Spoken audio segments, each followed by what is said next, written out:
all year has been to be up there with the #1 team in the region. Right now, Wingate's ranked #1. We're ranked #2. Right now, though, that's not going to be our focus. We're in a good position to make it to nationals. It'll just be kind of securing that 2 or 3 spot. I don't think we're in the mix for the #1 if we lose one of our top 3 girls.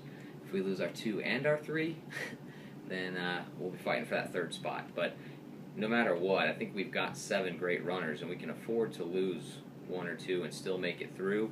I think what happens then, though, is we go from being a top 15 to top 20 team, potentially, which is where I saw us in the country leading up to this point, especially based off our conference result, to being sort of just inside that top 30, which is unfortunate, but just getting there is kind of a big deal based on where the program has been in years past and where we are now.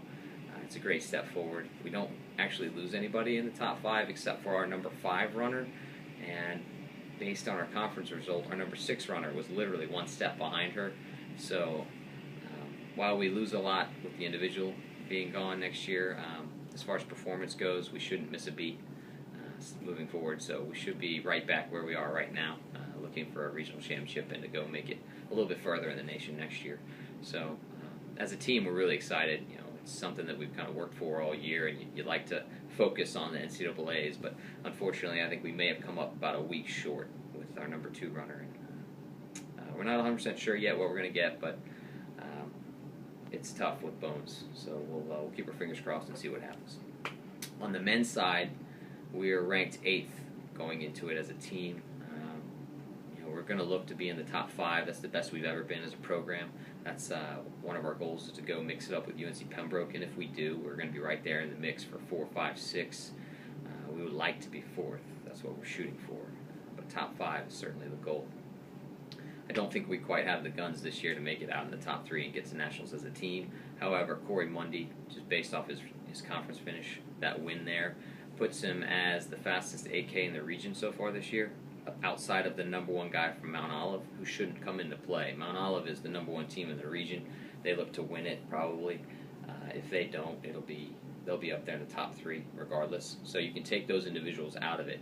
As far as individual advancement, you either need to be in the top 5 overall, or if you're not in the top 5 overall, what you do is you take out all of the individuals on teams already advancing, and then you have to be in the top 3 of the individuals left.